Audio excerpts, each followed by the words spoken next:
Aujourd'hui, c'est un grand jour pour le district parce que nous faisons rappeler aux besoins, s'il le faut, que les missionnaires qui ont commencé à évangéliser notre pays ont commencé ce travail un mois de septembre 1919. Et par rapport à cette date, notre district a retenu cela pour en faire la journée missionnaire du district. En fait, ils sont venus, les premiers missionnaires, en 1913 pour essayer de voir un peu le pays. Ils l'ont sillonné jusqu'à Tombouctou, jusqu'à Sikasso. Ensuite, ils sont allés en Conakry et ils sont allés chez eux. Malheureusement, il y a 14-18, la guerre, qui ne va pas les permettre de revenir aussitôt. Mais après la fin de la guerre, en 1919 et un mois de septembre, vers la fin, ils sont revenus. Et ici, là où nous nous trouvons, est leur premier site d'installation. Et à partir de ce site ici, ils sont allés à l'intérieur du pays. En fait, quand vous voyez un peu le travail qu'ils ont fait, ils ont pris tous les axes partant de Mobanko. La route Sikasso, ils sont allés à Bougouni. Ensuite, ils sont allés à Tchefala. Ils sont même arrivés à Sikasso, mais par après, ils ont laissé ça à l'église chrétienne. Ils sont revenus pour aller à Mana. Ensuite, ils ont pris l'axe Ségou. Ils sont allés jusqu'à Warsala. Et après, ils ont pris l'axe Kai par la route qui passe par Kolokani. Ils sont allés. Et après, ils ont pris les rails jusqu'à Kita. Mais ils ne sont pas allés dans cette direction de la Guinée-Conakry. Et quand on a réparti le district, le gros district qu'on avait en 4, cette zone nous revient en tant que district. Et Dieu merci, nous sommes en train de tout mettre en œuvre pour que, en ces lieux, la population soit non seulement évangélisée, que des pasteurs puissent être installés et que des églises puissent voir le jour. À telle enseigne qu'à un moment donné de leur existence, on puisse appeler aussi ce lieu district 2, mandé que le district de Bamako-Kra aura mis en marche. Donc c'est une grande vision que nous avons et nous saisissons chaque dernier dimanche du mois de septembre pour partager cette œuvre et vous encourager à y participer. Et dans tout le district aujourd'hui, le thème qui va être traité est « Dieu a besoin de tes finances pour faire avancer son royaume ».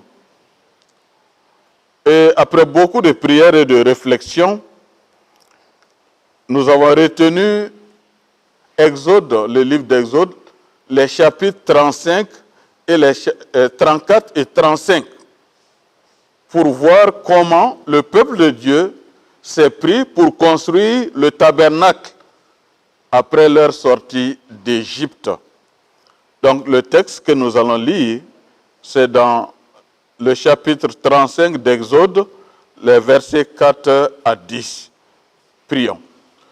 Oui Seigneur, nous avons besoin de ton accompagnement, de ton service, afin que tu nous aides à avancer.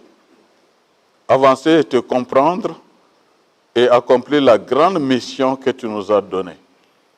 À savoir, aller partout et faire de toutes les nations tes disciples. Merci pour ces moments. Nous te prions au nom de Jésus-Christ. Amen. Je fais donc la lecture. Verset 4, chapitre 35. Moïse parla à toute l'assemblée des enfants d'Israël et dit, voici ce que l'Éternel a ordonné. Prenez sur ce qui vous appartient une offrande pour l'Éternel.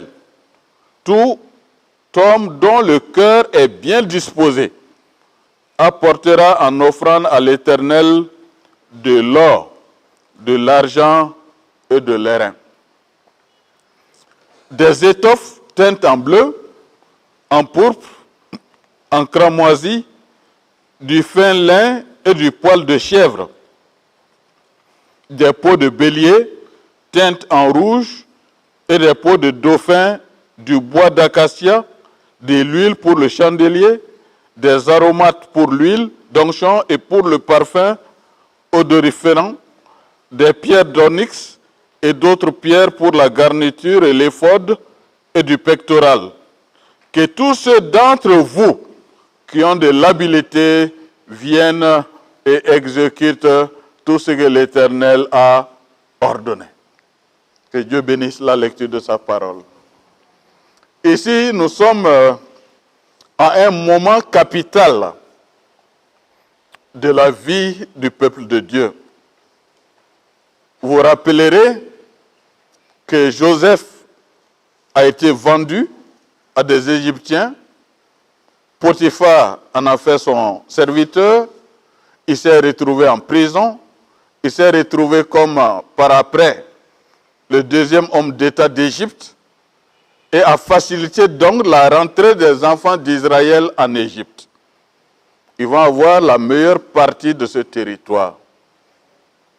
Et pendant plus de 100 ans, 200 ans, le peuple va y rester. 70, ils sont rentrés, mais en ce moment où ils sortaient, ils remplissaient presque tout le pays. Et Dieu va utiliser Moïse pour faire sortir ce peuple, accompagné naturellement par son frère Aaron, à cause des dispositions que lui-même a demandées. Maintenant qu'ils sont sortis, vous allez remarquer que de temps en temps, il y avait un rendez-vous entre Dieu et Moïse sur la montagne pour lui donner des prescriptions, pour l'orienter, le fortifier et l'aider à faire en sorte qu'il puisse mieux conduire le peuple vers le pays promis. Mais cette fois-ci, quand il descend de la montagne, il descend avec un plan que Dieu vient de lui donner par rapport à la construction du tabernacle, par rapport à la construction de cette tente de rencontre. Désormais, c'est là qu'il va rencontrer Dieu et sortir avec le message de Dieu. Il s'agit de construire cela. Et pour ce faire, Moïse doit lancer l'appel au peuple sorti d'Égypte afin que chacun participe à la construction de ce temple et de cette tente de rencontre. À la réflexion, on peut se demander, mais ils viennent de quitter l'Égypte, ils étaient là presque comme esclaves, faisant des briques et des briques. Ils sont sortis, ils sont en train d'aller, ils ne sont pas encore arrivés. Et en pleine brousse, voilà que Moïse a un message de la part de Dieu qu'il leur donne. Mais quand vous lisez un peu le chapitre 3 du livre d'Exode, le verset 22, il y a une situation assez intéressante. Parce que quand Moïse, devant le buisson ardent, va recevoir la mission, Dieu va lui rassurer ceci. Verset 22 du chapitre 3, « Chaque femme demandera à sa voisine et à celle qui demeure dans sa maison des vases d'argent, des vases d'or et des vêtements que vous mettrez sur vos fils et vos filles, et vous dépouillerez des Égyptiens. » Donc en fait, on peut dire qu'ils ne sont pas sortis de ce milieu les mains vides. Mais ce qu'ils ont, c'est pour eux. C'est pour leurs besoins. Quand ils vont s'installer dans le pays promis, ils ont quelque chose pour redémarrer leur activité et pour chercher de quoi vivre. Mais voilà que l'Éternel, chemin faisant, leur dit, j'ai besoin de quelque chose de votre part. Et qu'est-ce que Dieu cherche? Quelle est cette demande? C'est ce que nous retrouvons quand le peuple s'est rassemblé autour de Moïse. À partir du verset 5, il va leur dire, prenez sur ce qui vous appartient une offrande pour l'Éternel. Tout homme dont le cœur est bien disposé apportera en offrande à l'Éternel de l'or, de l'argent, de l'airain, et ainsi de suite. Jusqu'au verset 9. Tout ce dont on a besoin pour construire le lieu où on va rencontrer Dieu. Voilà le matériel dont j'ai besoin. Et cela vous est demandé, non pas avec force, mais que cela puisse être agréable pour chacun d'entre vous d'y participer avec les biens que vous avez. Non pas les biens d'autrui, mais les biens qui t'appartiennent. Une offrande pour qui? Pour l'Éternel. Tout homme dont le cœur est bien disposé apportera en offrande à l'Éternel tout ce matériel qui est cité jusqu'au verset 9. Mais quand je lis le texte, je ne vois rien, nulle part, où quelqu'un va dire, mais Moïse, mais tu exagères, Qu'est-ce qu'en fait nous avons? Nous étions des esclaves. En sortant, peut-être qu'on a pu avoir quelque chose, mais la chose qu'on a eue là, c'est pour nous aider à l'arrivée là. Et comment est-ce qu'on va te donner quelque chose? Toi-même, tu sais que personne ne travaille, personne ne fait du commerce, personne n'est en train de chercher de l'argent. Et comment est-ce que nous allons répondre à cet appel? Nulle part dans la Bible, vous ne verrez cette réaction. Et quand j'imagine un peu ce travail-là, ça me fait repenser dans l'œuvre dans laquelle notre district est aujourd'hui engagé. Nous avons besoin de construire des églises dans le Mandé, qui est un milieu très hostile à l'évangile. Et nous avons besoin de former des jeunes dans nos différentes institutions bibliques, soutenir leur formation, les soutenir après leur formation pour qu'ils puissent se donner entièrement à cette œuvre. Et le moment est venu où nos responsables nous disent qu'ils ont besoin de nos finances, de ce que le Seigneur nous a donné, de ce qui nous appartient, de faire en sorte que nous puissions participer à la construction et au travail qui est en train de se faire dans le Mandé. Ce n'est pas facile. Dieu merci. On a déjà inauguré 2 églises. Une à Sibi et une a été faite hier à Farabana. Dieu merci. Ça veut dire que quelque chose a déjà démarré. Ça veut dire que vous avez déjà commencé. Une année, nous avons demandé des motos. Vous nous aviez donné plus qu'on a prévu. Gloire à Dieu. Et cela n'est que normal. Parce que quand vous prenez notre district, je la compare à la locomotive, car c'est elle qui a donné naissance à toutes les églises qui se trouvent sur ce tronçon-là. En commençant par Amdalaï, qui a eu ses églises filles, et qui est en train de, ces églises filles sont en train d'avoir ces églises filles.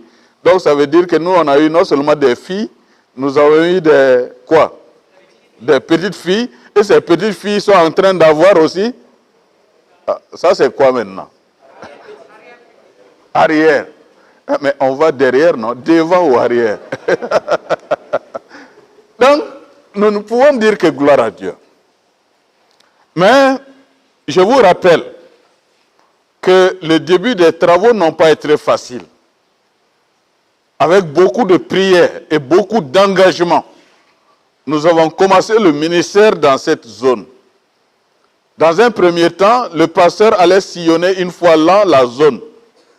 Mais on a trouvé à un moment donné, en 1993, qu'il fallait installer des pasteurs en ces lieux pour que le travail puisse être pérennisé. Et cela a commencé difficilement. Mais gloire à Dieu, ça ne fait qu'avancer. Nous avons perdu la femme d'un de nos missionnaires là-bas. Et le témoignage était tel qu'on n'a pas même pu sortir son corps. Ils ont dit, la femme qui est morte a été un soutien total pour nos femmes.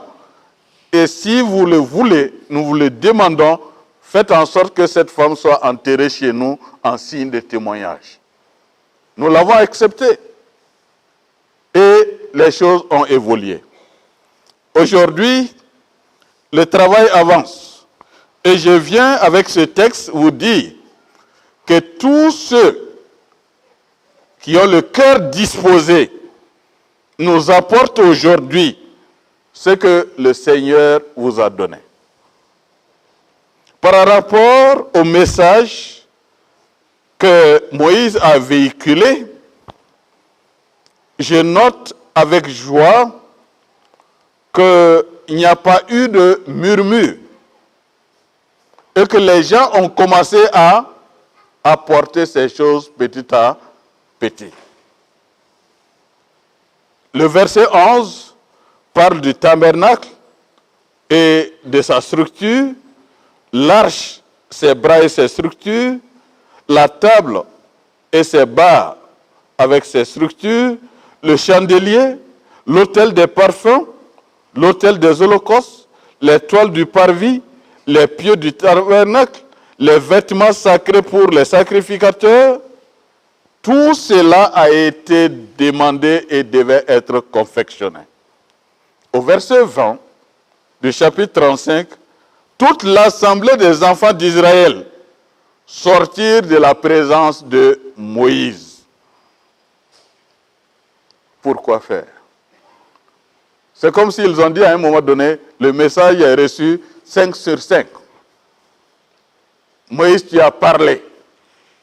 Il nous revient maintenant de mettre en pratique ce que tu as reçu de l'Éternel sur la montagne.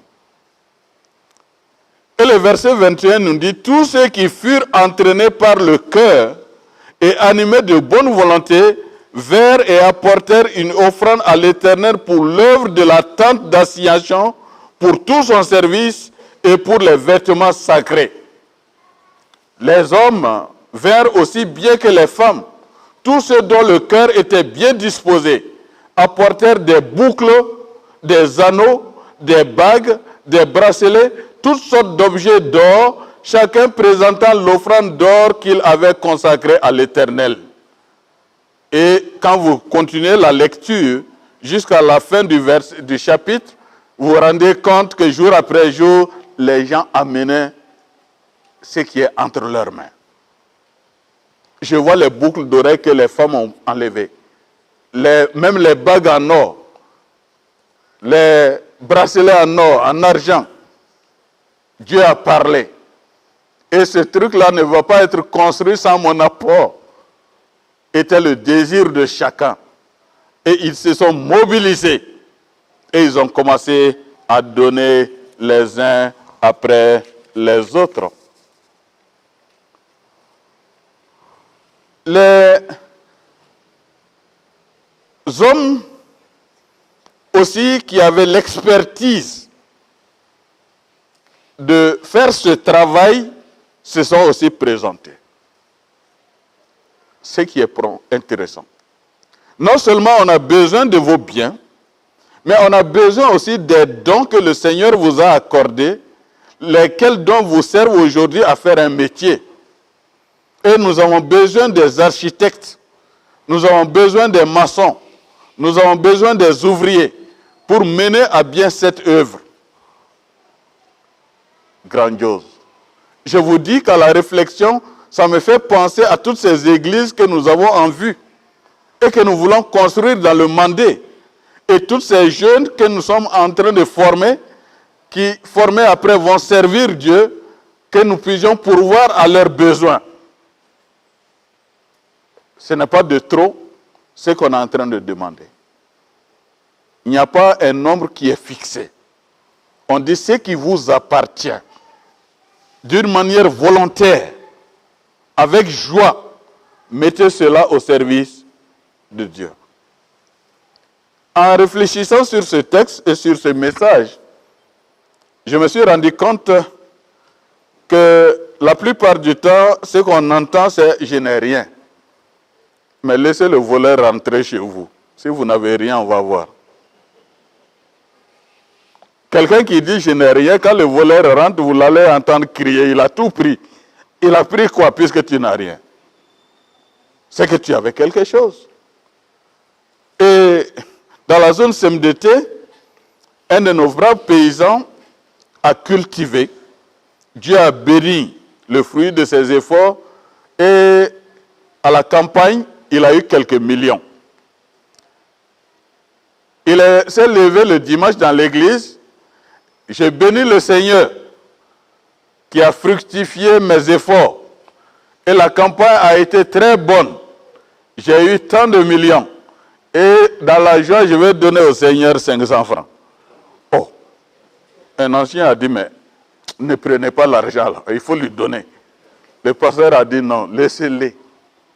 Dieu lui a donné la santé, lui a donné la pluie, a fait mûrir les fruits de ses efforts.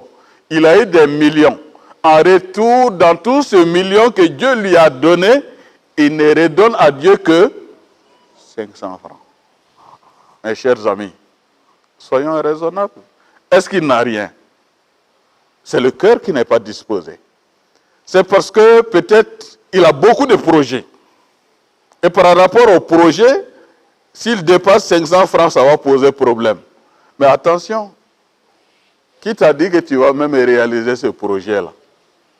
Parce que la Bible dit, quelque part, qu'un paysan a fait une bonne récolte. Il est parti voir, il a trouvé que non, les greniers qui sont là ne vont pas contenir ce que je vais récolter cette année. Il s'est dit en lui-même, je vais casser les anciens, je vais en construire plus grand et beaucoup, et je vais entasser beaucoup de nourriture pour beaucoup d'âmes, pour que mon âme se repose en paix. Et Dieu a dit, insensé, ce soir même, je viens, et toi, je vais te prendre. À quoi va servir alors tout ce que tu as amassé pour 10 ans et que tu as refusé de donner au Seigneur? Parce que si tu n'es pas là, la gestion de tes richesses-là n'est pas certaine. À la réflexion, nous avons vu beaucoup de personnes riches. Après leur mort, les enfants ont tout gars jusqu'à vendre la maison paternelle et partager ça aussi. À quoi a servi donc votre effort? Vous n'avez rien donné pour Dieu. Dieu n'en a pas bénéficié. Le peuple de Dieu n'en a pas bénéficié. Vous-même, vous n'avez pas bénéficié. Et c'est le monde qui bénéficie des efforts que Dieu vous a donnés. Faisons attention. Oui, le matériel a été mis au point. Des hommes comme Betsaël, Olaliab, et tous les hommes habiles en qui l'Éternel avait mis de la sagesse et de l'intelligence pour savoir et pour faire exécuter les ouvrages destinés au service du sanctuaire selon tout ce que l'Éternel avait ordonné. Chapitre 36, verset 1. Et Moïse va les appeler, et tous les hommes habiles dans l'esprit, desquels l'Éternel avait mis de l'intelligence, tous ceux dont le cœur était disposé à s'appliquer à leur œuvre, et ils vont exécuter le travail. Ils prirent donc devant Moïse, donc les gens amenaient, et le serviteur de Dieu mettait à part ce qui est destiné à Dieu, pour que tout rentre dans cette situation. Ça, c'est une autre leçon. Si j'étais avec les pasteurs, j'allais continuer dans cette volée, mais je m'arrête là. Ils vont prendre devant Moïse toutes ces offrandes qu'avaient apportées les enfants d'Israël pour les faire les ouvrages destinés au service du sanctuaire. Chaque matin, on apportait encore à Moïse des offrandes volontaires. Ça veut dire dès qu'ils ont commencé, ils ne se sont pas arrêtés. Ce qui est très important. Des fois, vous commencez une activité, au début, on est très chaud. On se donne à fond. Mais à un moment donné, on baisse les bras. Je suis en train de le sentir avec la construction du centre, n'est-ce pas? Au début, on parlait de millions, chaque dimanche ici. Après, on est venu à 800. Après, on est venu à 500. Et aujourd'hui, on nous dit combien? Hein? Ladjo, 50? 85 000. Parce que la durée commence à nous suffoquer, n'est-ce pas? Mais tenons bon. C'est pour cela que Dieu dit dans la bouche de l'Ecclésiaste que la fin de toute chose est plus intéressante que le début. Gardons encore l'élan pour finir. Nous sommes à la deuxième tranche. Il y a la troisième tranche, qui est l'équipement qui n'est pas encore pris en charge. Ne soyons pas déjà essoufflés. Dieu va toujours bénir et va toujours donner. Au verset 4, tous les hommes habiles occupés à tous les travaux du sanctuaire, à un moment donné, quittent chacun l'ouvrage qu'il faisait et vinrent dire à Moïse, le peuple apporte beaucoup plus qu'il ne faut pour exécuter les ouvrages que l'Éternel a donné de faire. Le peuple donne plus que nous n'avions besoin. Pierre, c'est pas ce que tu cherches? Qu'à un moment donné, tu nous envoies encore des lettres pour dire, peuple de Bamako, arrêtez. Au mandat, tout ce que vous avez donné, c'est largement suffi. Nous pouvons non seulement acheter des terrains, construire les églises, prendre les pasteurs en charge de concert avec les autres églises du district. Nous ne sommes pas seuls, mais nous sommes la locomotive. C'est pour cela que j'apprécie vos gestes. J'apprécie tout ce que vous apportez pour soutenir notre pasteur junior dans l'œuvre dans laquelle il est beaucoup lancé aujourd'hui. Parce que si nous restons à la traîne, il va avoir la parole difficile devant ses collègues. Mais si nous nous donnons, il aura la parole facile pour faire en sorte que de la manière dont nous sommes lancés, les autres églises aussi se lancent et que le travail puisse être accompli. L'année où nous avons donné plus de motos que prévu, j'ai vu que l'année qui a suivi, il a demandé à chaque église de donner une moto. Parce que l'année passée, ils n'ont rien donné. Mais cette fois-ci, chaque église doit apporter quelque chose. Ceci a été possible parce que nous avons agi. Si nous n'avions rien donné, il n'allait pas pouvoir donner ce message aux autres. Rendons-lui la tâche facile avec les dispositions que le Seigneur nous a données. Je l'ai déjà dit, il ne nous dit pas de voler. Il ne nous dit pas de prendre ce qui ne nous appartient pas. Et ce qui nous appartient, nous devons le mettre à la disposition de Dieu. Ils n'ont pas donné un montant. Il n'a pas cité les objets. Mais ce qui nous appartient, ça peut être de l'argent, ça peut être en nature, tout ce dont vous avez besoin entre vos mains, amenez-le au district. Si ce n'est pas de l'argent, ils peuvent le convertir pour que le travail avance. Ils peuvent même donner en nature à certains pasteurs ce dont vous avez, tout ce que vous apportez. Le besoin est là et nous pouvons y arriver.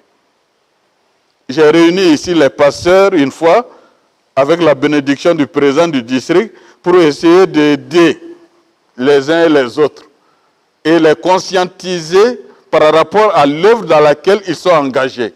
Mais à un moment donné, je n'ai pas pu continuer. Ndiaye, n'est-ce pas? Je me suis mis à pleurer. Ndiaye a dit, mais il est devenu Ibeka. Je me suis mis à pleurer.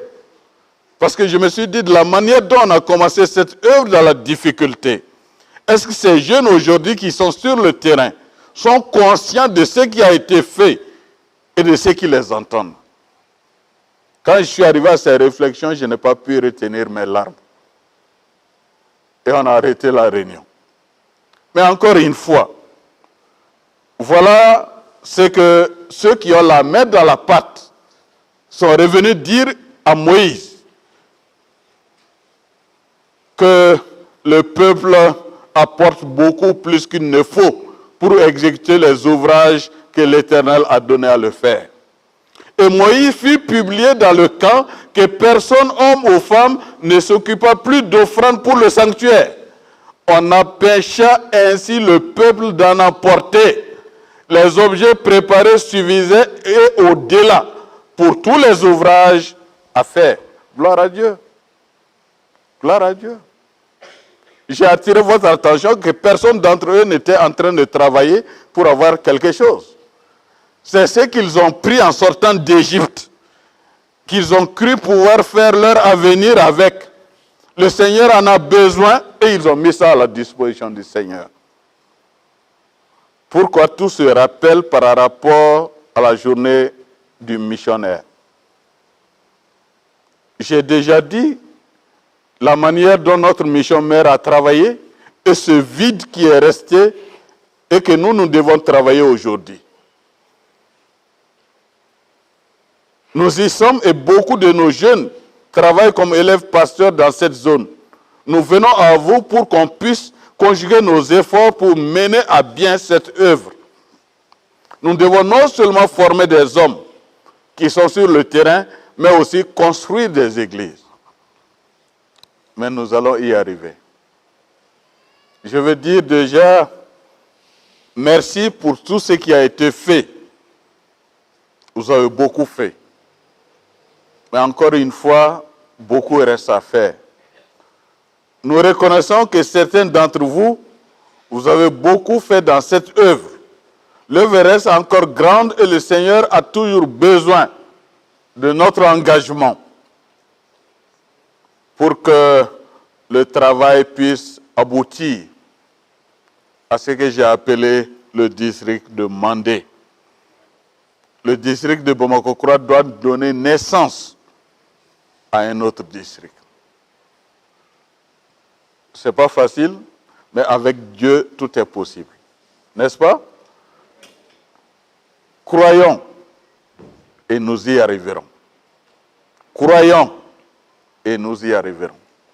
Voilà un peu, mes frères, mes sœurs, les quelques réflexions que j'ai voulu partager avec vous, afin que nous restions toujours mobilisés à y participer. Dieu merci, la porte est grandement ouverte aujourd'hui. En 1993, plus de 3-4 fois, j'ai apporté de l'argent dans le Mandé, mais je n'ai pas eu de terrain. Mais je me réjouis aujourd'hui qu'avec vos prières, le Seigneur a changé les donnes et la balle est dans notre camp. On aime dire, les missionnaires qui ont amené l'évangile, ils n'ont pas été vigilants, ils n'ont pas été prévoyants. C'est pour cela qu'on est comme ceci aujourd'hui, faisant en sorte que l'église de demain ne vienne à nous dire les mêmes choses. Vous voyez, du goudron là-bas, jusqu'à la rue là-bas, le colonisateur a donné tout ça à nos missionnaires. L'îlot là, on était seuls là-dedans. Les premiers, les Daniel et Yacouba, même quand vous veniez dans le temps, c'était des murettes qui les séparaient avec des trous là. Ça montre même que ce n'était pas bien séparé. C'est nous qui avons fermé les trous, on a mis maintenant des murs. Les fenêtres ici de cette maison s'ouvraient dans notre cour. On a tout fermé. Et nous disons qu'ils n'ont pas été prêts. Voyons, parce que de 1919 à 1966, dans tout Bamako, il n'y avait pas plus de 20 chrétiens protestants. Donc ils se sont découragés. Et le missionnaire même qui a voulu construire la première église, on se moquait de lui pour dire tu vas trouver qui pour mettre dedans. Parce que le culte se passait dans le salon du pasteur. Et un seul fidèle invitait tous les fidèles de Bamako à aller manger chez lui, après le culte. Je pense que Daniel, tu vas nous inviter, tous les protestants de Bamako, à aller manger chez toi aujourd'hui. Ça ne sera pas possible, même si la volonté y est. Gloire à Dieu. L'œuvre avance. Et continuons à avancer avec Dieu. Ne nous arrêtons pas. Dieu est en train d'avancer. Si tu n'avances pas, on va aller te laisser. Ne reste pas derrière. Avance avec nous et Dieu te bénira. Que le Seigneur nous soutienne et que bénisse l'œuvre de vos mains.